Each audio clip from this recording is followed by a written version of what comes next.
Olá, olá! Estamos aqui na Biblioteca da Câmara dos Deputados para mais uma edição do Encontro com o Autor. Sejam todos muito bem-vindos para este programa que celebra o livro e a leitura.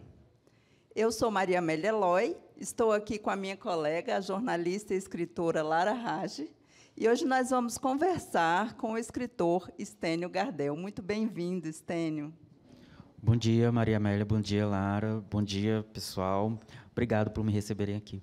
Bom dia, gente. Bom dia, Estênio. Bom dia, Maria Amélia. É um prazer estar aqui com o Estênio. O Estênio nasceu em Limoeiro do Norte, no Ceará, formado em Engenharia Civil, é especialista em escrita literária. Desde 2017, tem participado de coletâneas de contos, como Quase Nome e Os Modernismos de Gonçalina. Seu primeiro romance, A Palavra que Resta, foi publicado em 2021 pela Companhia das Letras e teve grande repercussão. Foi finalista do Prêmio São Paulo de Literatura, na categoria Romance de Estreia, e do Prêmio Jabuti, na categoria Romance Literário.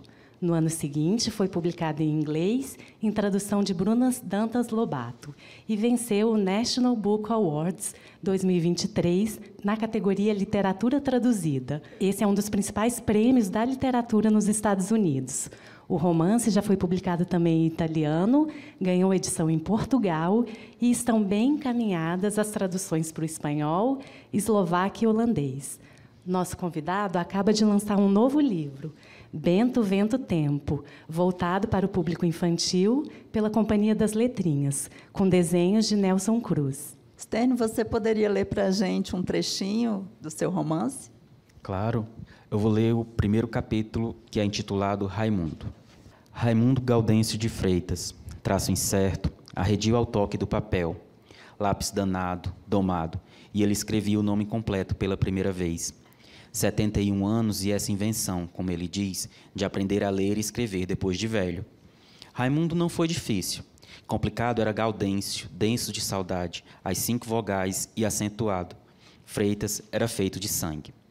A vontade tinha sim, desde menino, mas o pai lhe dizia que a letra era para menino que não precisava encher o próprio prato. Raimundo foi cedo para a lida. De noite, o braço ritmado no golpe da foice pedia descanso, que no outro dia tinha mais. O intento de aprender se rendeu à precisão. O futuro estava escrito na frente dele, era o presente do pai, pai de família, dono de um pedaço de chão, assinando com o dedo quando a palavra falada não bastasse. O que não podia ser falado, ficasse palavra muda, pensamento. Raimundo não virou pai de família nem dono de sítio. Se arrancou as raízes, levando no bolso da camisa a carta. Uma carta inteira, uma palavra seguindo a outra. Quantas palavras? Mandar carta para uma pessoa que não sabia ler, só sendo. A ponta do lápis pairou acima da linha. O próximo nome tinha escrito a carta 52 anos antes. Ao lado do caderno, o envelope encruado, sempre fechado. Raimundo não deixou ninguém ler e envelheceu com o desejo de saber o que ela diz, crescendo dentro dele. Feto idoso, rebento tardio.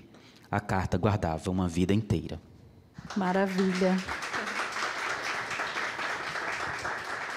É um primeiro capítulo muito potente, né? Como todo romance. Eu tenho certeza de que vai render um papo muito bom aqui. Eu e a Lara vamos começar com algumas perguntas, e a plateia que veio prestigiar o encontro com o autor pode mandar para a gente também algumas perguntas. Então, Estênio, você já contou em outras entrevistas, e a Socorro Racioli, que foi sua professora de escrita, até contou aqui no encontro com o autor, que um dia ela te disse: escreva a história que só você pode contar. Como você soube que essa era a história que só você podia contar? É porque ela te movia por dentro? Eu queria saber se você perseguiu essa história ou essa história que te perseguiu. Sabe que esse ensinamento da Socorro foi muito importante para mim, assim, contar a história que só você pode contar, porque me diz muitas coisas. Eu acho que me libertou um pouco. Eu percebi que eu não precisava copiar ninguém. Eu podia me inspirar em outros escritores, mas que eu podia escrever a história com as minhas características, com as minhas lembranças, com as minhas marcas, e que só eu podia fazer isso, porque não tem ninguém igual a mim no mundo. Então, foi muito importante no meu processo, inclusive pessoal. E sabe também, curioso, ontem, quando eu estava conversando com o pessoal da UNB, me fizeram uma pergunta muito semelhante, se eu busquei a história, se a história me buscou. E eu acho que eu carregava esse sonho de escrever já há muito tempo, desde os meus 12, 13 anos, com essa vontade de contar histórias, de chegar nas pessoas por meio das histórias. Mas fiquei guardando essa vontade por muito tempo.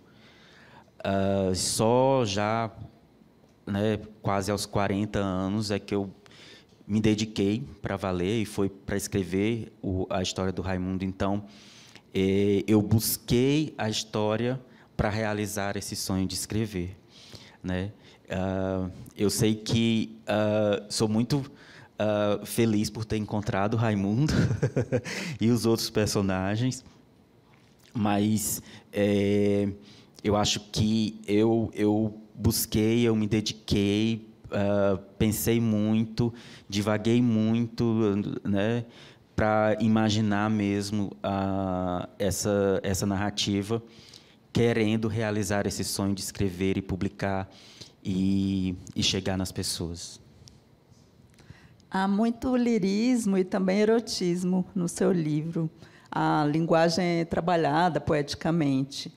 Como é que foi? Você teve que reescrever muitas vezes o livro? Você relia alguns trechos em voz alta para sentir a sonoridade, o ritmo? Como é que foi essa escrita?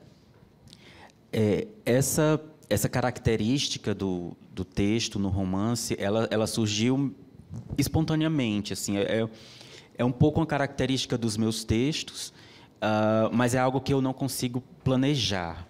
Eu planejei uma outra parte do processo, que era imaginar os capítulos e tudo, mas na hora de estar na frente da página em branco, é o momento da criação livre, espontânea, e é quando verdadeiramente o texto ele vai se constituindo palavra a palavra. Principalmente o meu texto, ele se faz muito assim de palavra que constrói, que baseia as palavras que se seguem. E durante a escrita eu li assim em voz alta muitos capítulos, o livro inteiro em voz alta, porque além das imagens, da poesia de que você fala, Maria Amélia, tem a questão de que há períodos muito longos, parágrafos muito longos, né, apenas com vírgula, e eu precisava sentir como isso seria lido, não só pela legibilidade, mas também pelo ritmo e respiração do texto, que são muito importantes. Reescrita, com certeza, né, as inúmeras edições, porque o livro passou, e leitura crítica e tudo. Fiz muita reescrita também. Às vezes, pontualmente, né, para ajustar uma palavra, às vezes retirar uma imagem, uma metáfora que eu achava muito legal, mas a editora não achava, e aí a gente tem que ouvir também as pessoas, né? Mas muitas vezes também eu mantive o texto original e às vezes apontamentos mais amplos de narrativa mesmo, mas um trabalho realmente de muito esforço e esmero da palavra.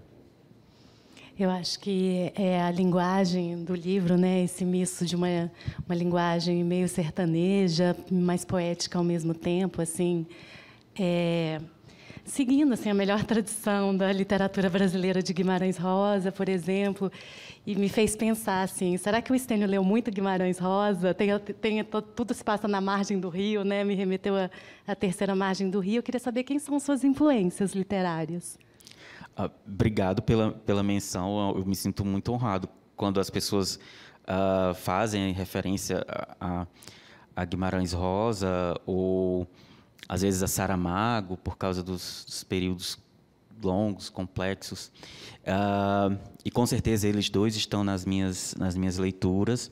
E eu acrescentaria, entre os brasileiros, Graciliano Ramos, Raduan Nassar, Marcelino Freire, nosso contemporâneo incrível, Maria Valéria Rezende, Socorro Acioli. Se eu penso em literatura estrangeira, eu sou um fã do William Faulkner. Falo isso em todo canto. Acho que eu já deveria receber alguma coisa dos direitos do William Faulkner, porque não sei se o pessoal está comprando, mas eu falo bastante. William Faulkner, Dostoiévski, John Steinbeck, outro americano também, contemporâneo do Faulkner.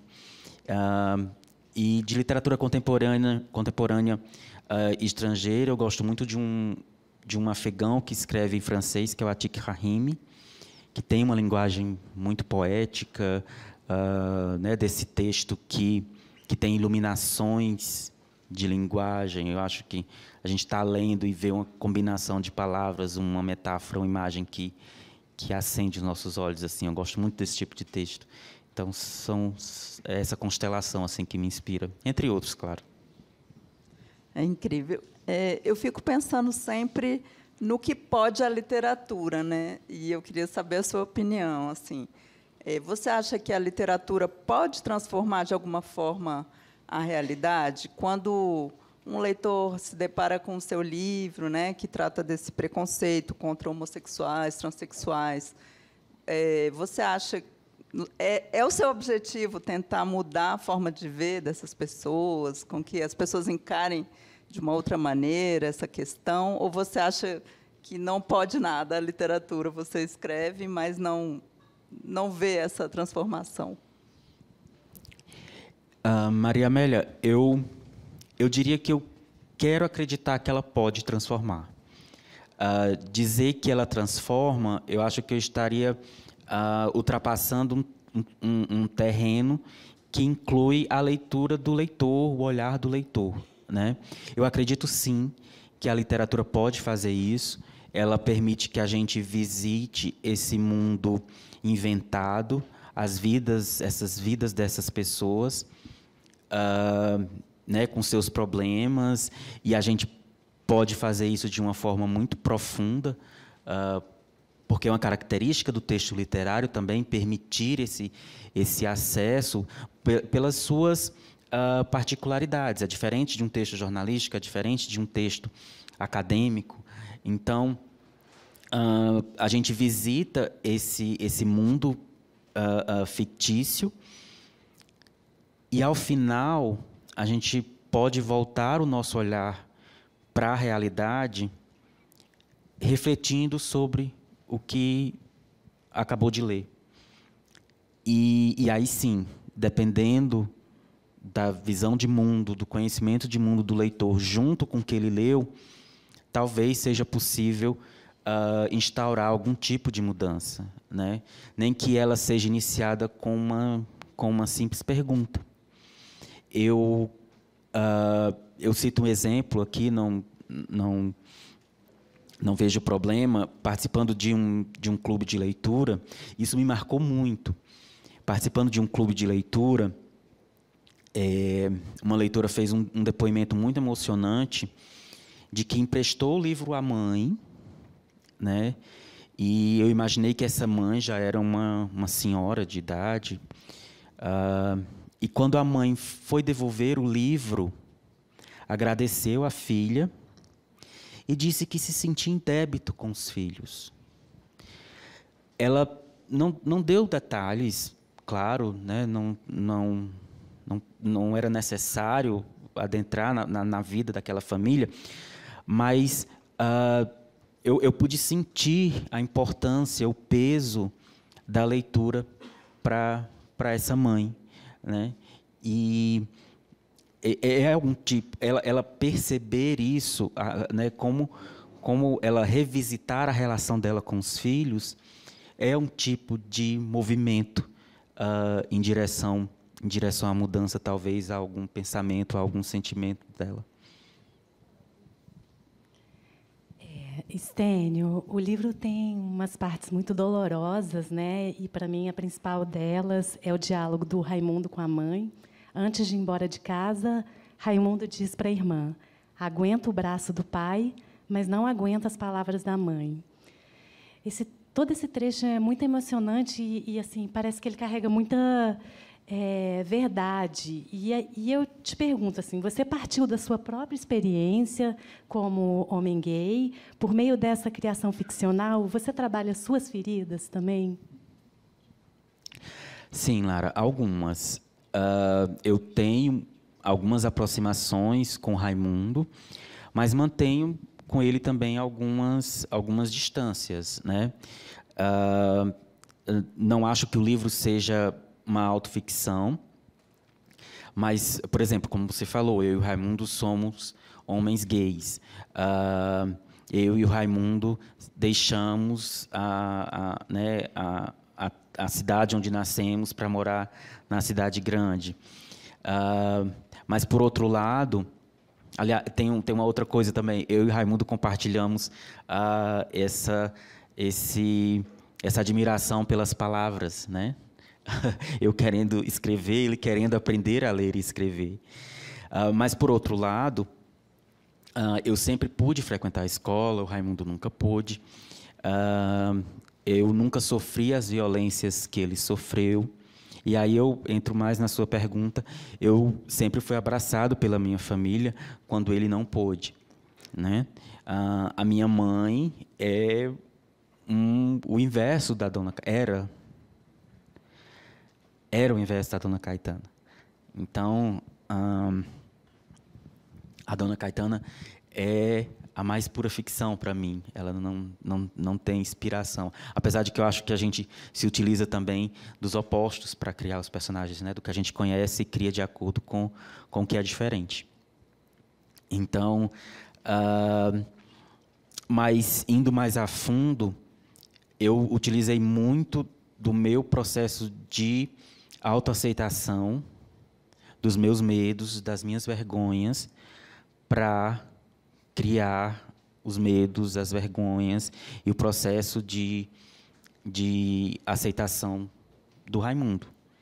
Isso, com certeza, está lá, algumas frases, pensamentos que eu tinha. Por exemplo, no começo do livro, quando o Raimundo reflete vendo o Cícero dançar, e ele se lembra de que escuta muito: homem que é homem não acha homem bonito.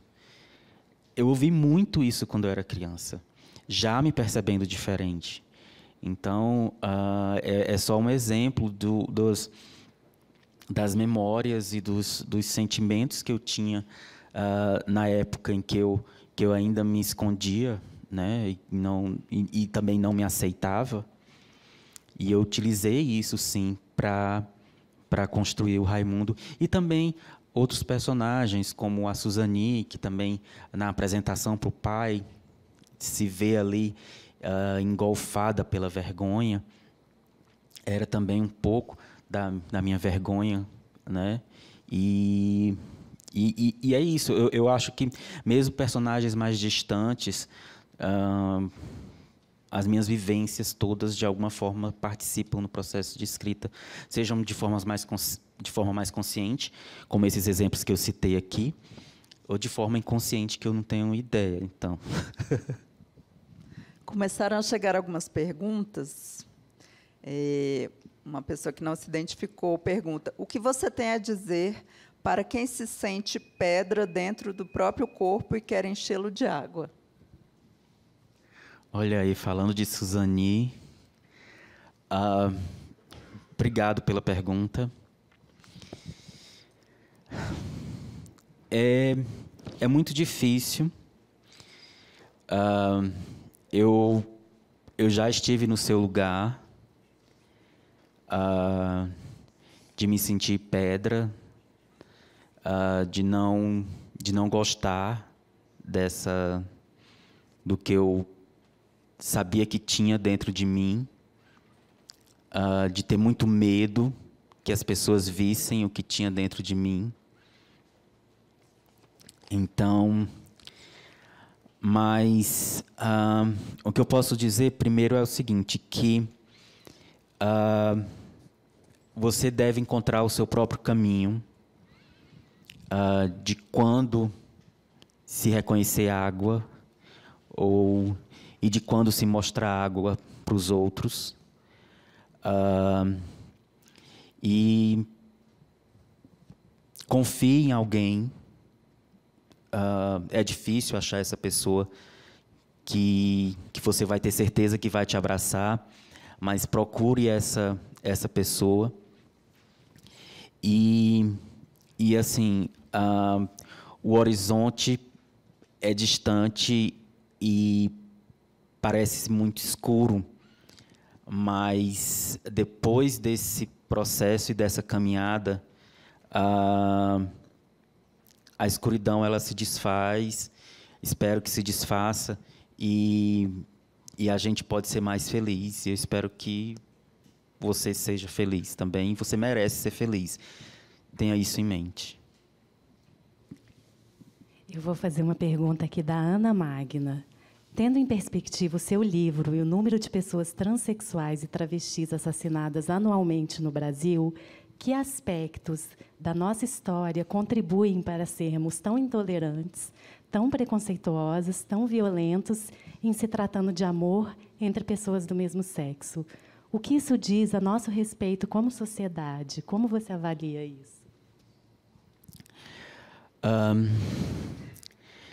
Eu acho que isso nos diz que ainda guardamos muito da nossa formação como sociedade, né? De uma visão de mundo eurocêntrica, branca, disseminadora, conquistadora, e que se vê, na verdade, ameaçada pelas conquistas dos outros, pelos espaços que os outros podem conquistar. Eu acho que aqui a gente falou de transformação por meio da literatura. É uma forma de dar espaço para esses personagens que representam essas pessoas, né? De dar visibilidade para pessoas invisibilizadas, para corpos invisibilizados, para vozes abafadas, digamos assim.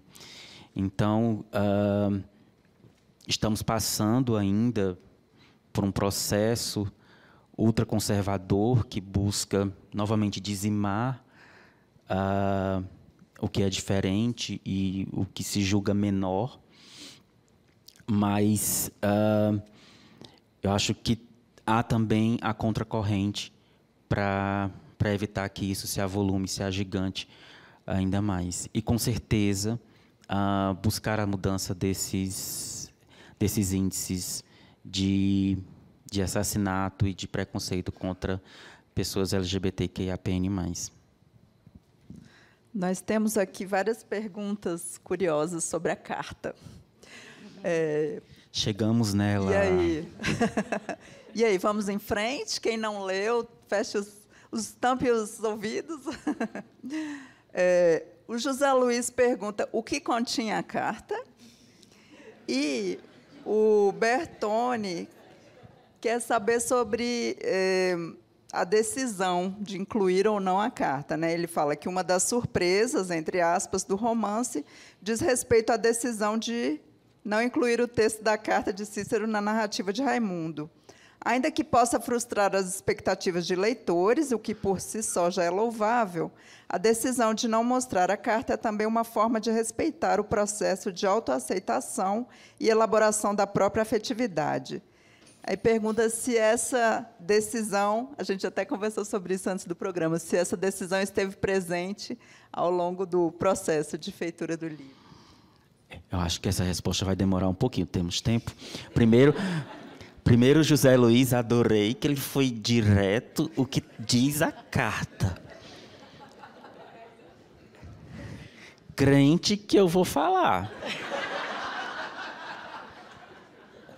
Desculpa, José Luiz, mas não vou falar. Mas o bacana é isso, eu acho, da gente Olha, eu dizendo as desculpas, né? Cada um pode criar a sua carta. Então... e aí já vou para a pergunta do Tony. Sim, o final do livro passou por algumas transformações. Havia uma versão, a primeira versão tinha a revelação do conteúdo da carta,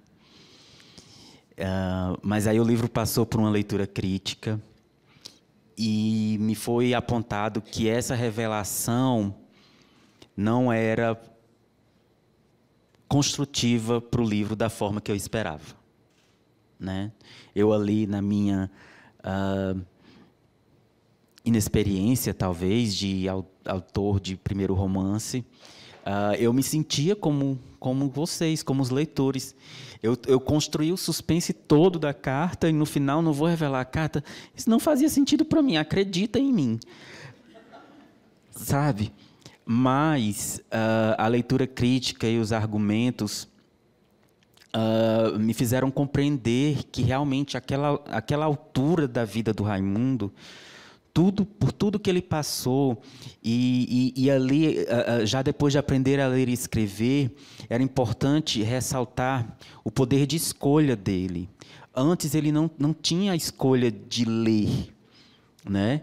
E ao final, ele podia, sim, ele tinha o poder da leitura e da escrita, e podia, finalmente, dizer, não, eu não preciso fazer isso.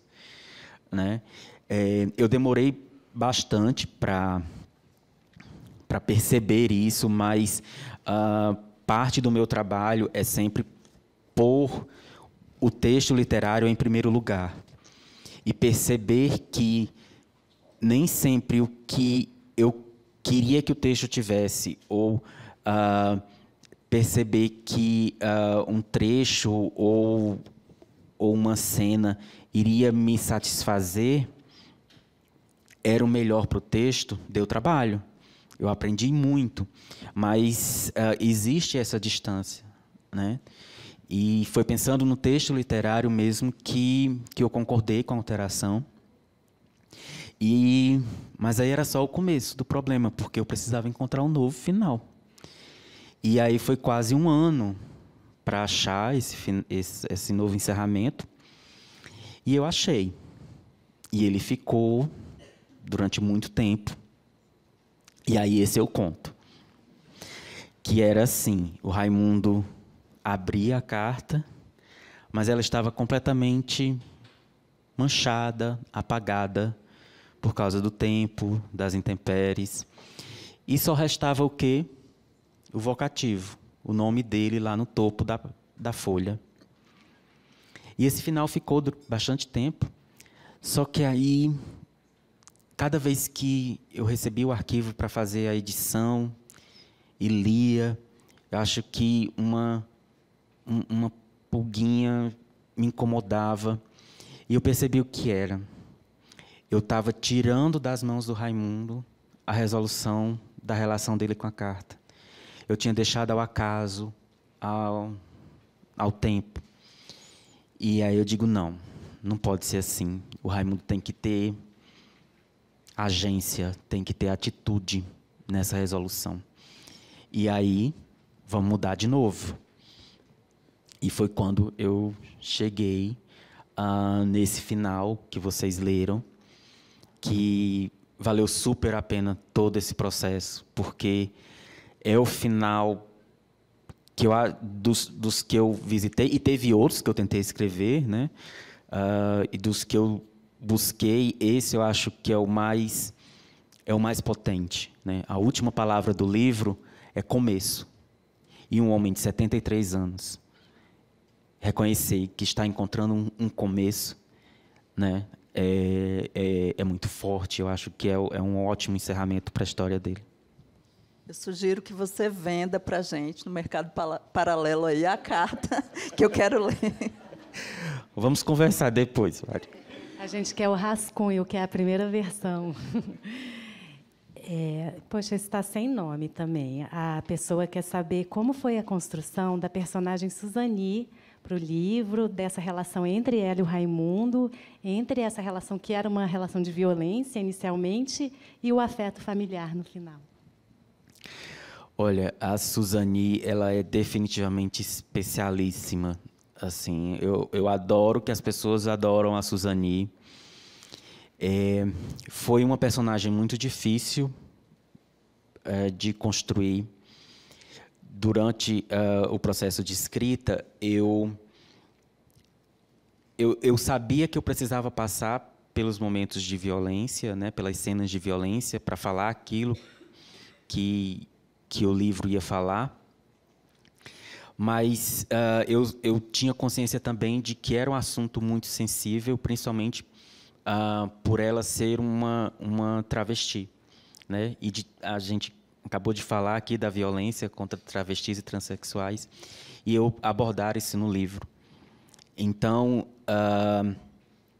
foi talvez uma das partes mais difíceis de escrever mesmo, porque era eu encarei como um limiar muito delicado, aquele de eu narrar essa violência, né, colocar ali palavras muito violentas para que as pessoas lessem não à violência, né? Mas a literatura faz isso. Ela diz algo para a gente ler e saber de algo diferente. Então, eu tive que trabalhar muito o texto literário, trabalhar muito os diálogos, o ponto de vista, a escolha das palavras também, para que a leitura pudesse ser essa, né? Nas camadas mais profundas, a leitura pudesse ser essa. Ela não tem inspiração em uma pessoa real, propriamente, completamente fictícia, mas ela surgiu mesmo como essa personagem que ia sofrer muito, mas, ao mesmo tempo, ia ser o acolhimento e a redenção do Raimundo, né? A Suzani, ela é gigante, né? E corporalmente, ela é também, assim, né? Estatuesca, não sei se existe essa palavra, mas né, ela tem uma presença muito forte, muito grande, mas por dentro eu diria que ela não se cabe, e é essa amplitude de bondade, de perdão que acolhe o Raimundo. Então, uma personagem super importante e querida, e talvez a mais humana do livro. Chegaram muitas perguntas. Acho que vamos precisar, Bruno, de mais 2 horas de programa. Eu queria que você respondesse sobre a questão do analfabetismo, né? A gente vê que é um tema que rende boas histórias nas obras de arte brasileiras. Temos o filme Central do Brasil, o romance O Voo da Guará Vermelha, né, da Maria Valéria Rezende, o seu romance também. A paixão pelas palavras e a transformação que as palavras ditas e não ditas podem causar na vida de alguém são temas metalinguísticos que rendem boas histórias, né? Sim, eu acho que todas essas obras citadas né, partiram de pessoas que sempre tiveram acesso ao aprendizado da língua escrita. Então, como autor, imaginar a vida dessas pessoas é um processo instigante, assim, de querer, de pensar como essas pessoas vivem num mundo que é construído de letras, para onde a gente vai, há letras ao redor, no supermercado, no ônibus. E pensar que, mesmo assim, essas pessoas constroem as suas vidas, têm as suas experiências e, de forma nenhuma, menores. Isso tem que ser ressaltado também, né? Não é utilizar o analfabetismo. Claro que o letramento ele vai trazer, vai ampliar, a presença dessas pessoas no mundo. A presença, e eu falo aqui, não só passiva de ela ler, mas também ativa, porque né, o letramento ele traz uma emancipação ativa de participação. Mas é também perceber que essas pessoas, durante toda a vida, sem conhecimento da linguagem escrita, construíram as suas vidas, têm as suas famílias e com a sua importância, e são pessoas como nós e merecem o mesmo respeito e a mesma dignidade. Tem uma outra pergunta aqui que toca nesse ponto da alfabetização da Pepe, ou Pepe, não sei, que ela diz que é estrangeira. No romance, temos uma elaboração de um problema entre gerações. O avô mata, o pai bate, o filho tem dificuldade para se aceitar. Que relação você vê entre isso e a alfabetização? Acho que é um pouco de... Acho que tem relação com a oportunidade de socialização no ambiente escolar. Isso acredito que seja constituinte também da nossa posição na sociedade. Então, se essas pessoas não alfabetizadas da história não tiveram essa oportunidade, né? Passa também pela falta de oportunidade para instrução, para ler algo a respeito, para conversar com outras pessoas a respeito. Mas o preconceito que está instaurado ali naquele ambiente, no seio da família, na comunidade, está retratado ali, tem outras raízes, né? Vem de uma tradição machista, paternalista, que é muito comum, mesmo nos centros urbanos, mais ainda na zona rural, mais distantes, que às vezes a informação demora mais a chegar. Hoje talvez nem tanto, mas o livro tem origem, né, tem um começo décadas atrás. Então, acho que esses dois aspectos entram em cena aí. Para a gente mudar um pouquinho de assunto, porque tem livro novo aí saindo, né? A gente quer falar dele também. Uma última pergunta sobre o romance. Até que ponto encontrar alguém que é semelhante a nós naquilo que em nós não aceitamos pode ajudar ou dificultar a própria autoaceitação? É o Gregório, que também diz que a ausência da carta causou certa frustração. Eu entendo demais, Gregório, a tua frustração, mas assim, eu gosto do final.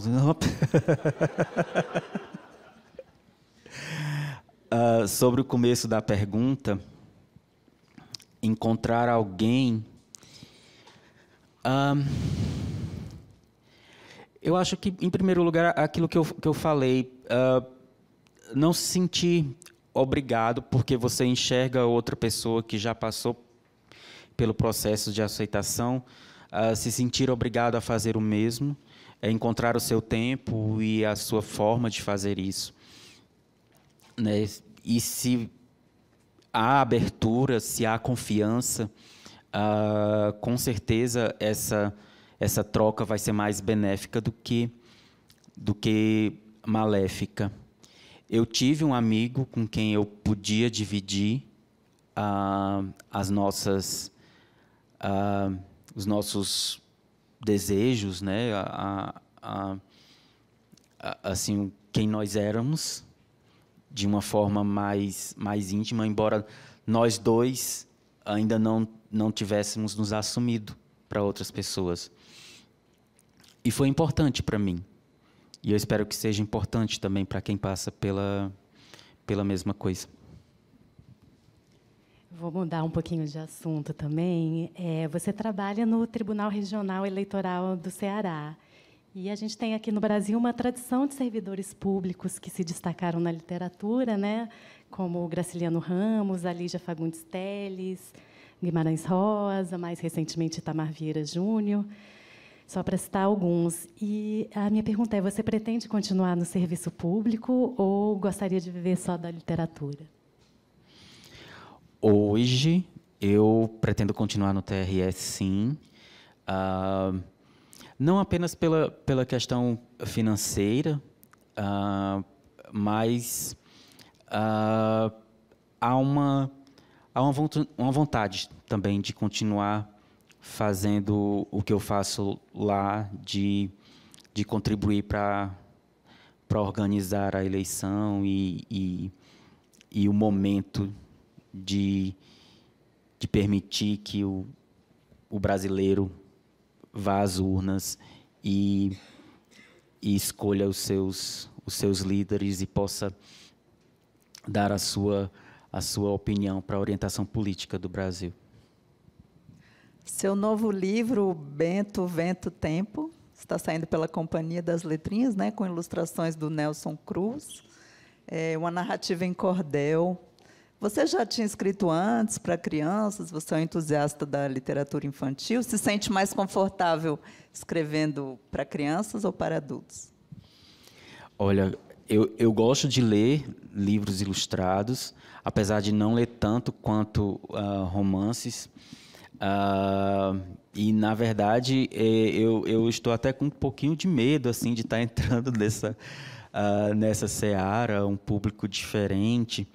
Nunca tinha escrito nada para crianças e jovens, também nunca tinha arriscado escrever nada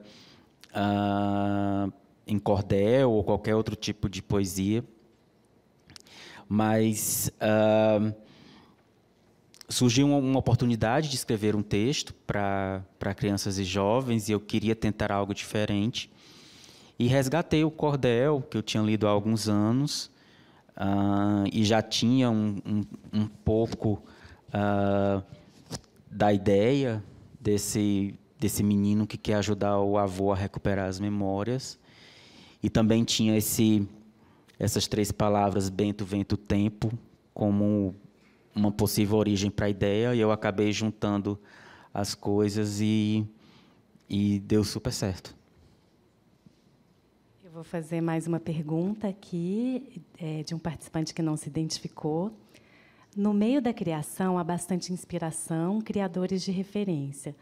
Você, como escritor, e sendo inspiração para outros, qual dica, conselho ou palavra de motivação você daria para futuros escritores? Em primeiro lugar, aquilo que eu falei, não busque comparações de ninguém com o seu texto, né? Não busque comparar o seu texto com textos de outros autores que já publicaram, ou consagrados, ou clássicos. O seu texto é o seu texto, e você pode trabalhar nele para que ele se torne um melhor texto e possa ser publicado ou por uma editora, ou por meio de um concurso, ou por autopublicação. Eu acho que uma das principais coisas é isso, é encarar o seu texto com as suas características e buscar inspirações. Aí sim, você pode gostar da Clarice Lispector e achar que o texto dela é algo que te atrai e você, né, se inspirar nela, mas não querer comparar, porque a frustração, aí sim, vai ser muito maior do que do colega com o final do livro. Então, né, fora isso, de forma mais prática, é manter rotina de leitura também, de escrita na medida do possível. por exemplo, ainda não consigo escrever todo dia. Eu escrevo todo dia se eu estiver envolvido no projeto, até terminar. Mas leitura eu faço todo dia. Alguma coisa ler todo dia. E talvez o mais importante seja tomar a decisão de começar a escrever. Porque o livro que você tanto quer escrever não vai sair da sua mente para a mão do leitor sozinho, né?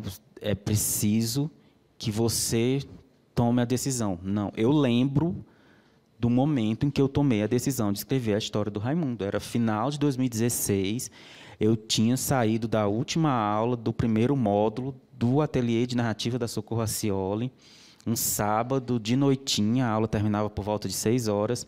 Eu cheguei em casa e falei para mim mesmo, eu vou escrever a história do Raimundo. Se eu não tivesse passado por aquele instante, eu não estaria aqui hoje. Então, se você que realmente quer e é algo que te faz bem, em que você sonha ou deseja, tome essa decisão e comece. Você participou de algumas coletâneas de contos também, né? Você faz parte de um coletivo de escritores. Isso também ajuda bastante, essa congregação literária, né? Sim, no meu processo foi importante, principalmente porque é outra questão que serve também de conselho, se é que a gente pode denominar assim, é que o texto ele vai passar por leituras de outras pessoas, né? A gente se sente envergonhado, às vezes a gente não quer mostrar, estar aberto a críticas é bem difícil, mas o coletivo, por exemplo, me ajudou muito nisso, porque a gente compartilha os textos, a gente dá opinião uns textos dos outros, e sempre de forma muito respeitosa, sempre de forma muito amistosa, como amigos mesmo. E me ajudou a isso, a saber receber comentários positivos e negativos sobre o que eu estava escrevendo. Você escreve com muita liberdade, né, no livro. Muda o foco narrativo da terceira para a primeira pessoa. Às vezes começa a frase com minúscula, termina com vírgula. Por que você optou por escrever assim? Como essa forma de escrever, desafiando a gramática, conversa com o conteúdo?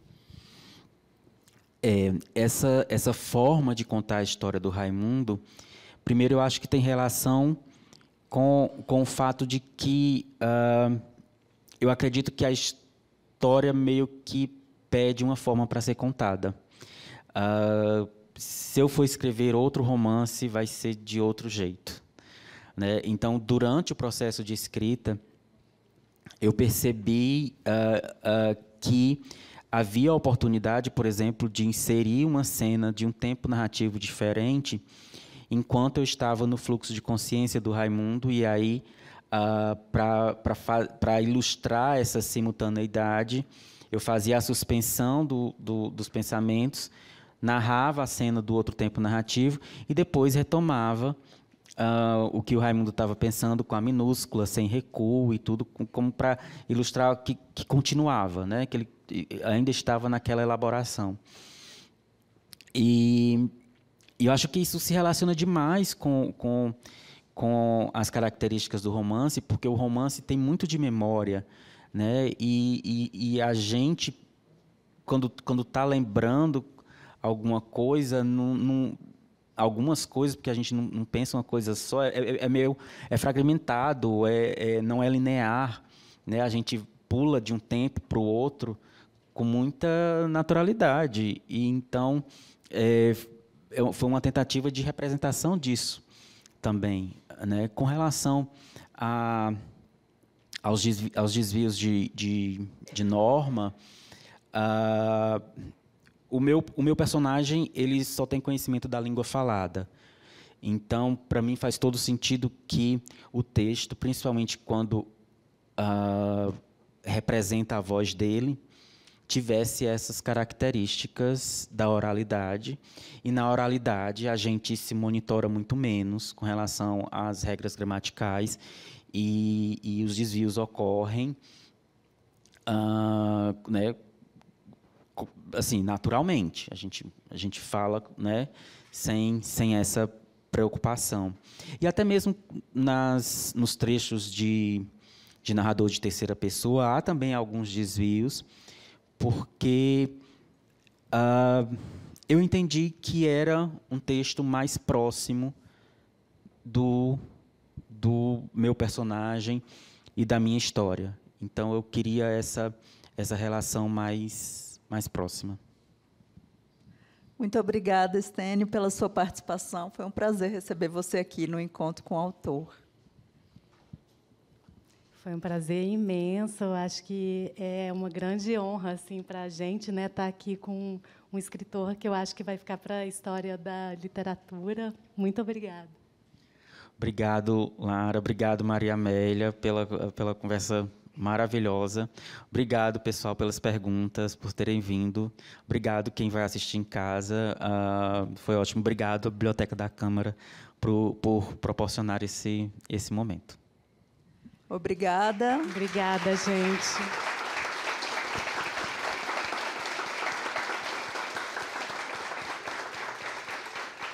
Então, agradecemos aí o prestígio, né, presencial e também pelo YouTube e pela TV Câmara. Que venham os novos programas, vamos continuar lendo, prestigiando a literatura brasileira.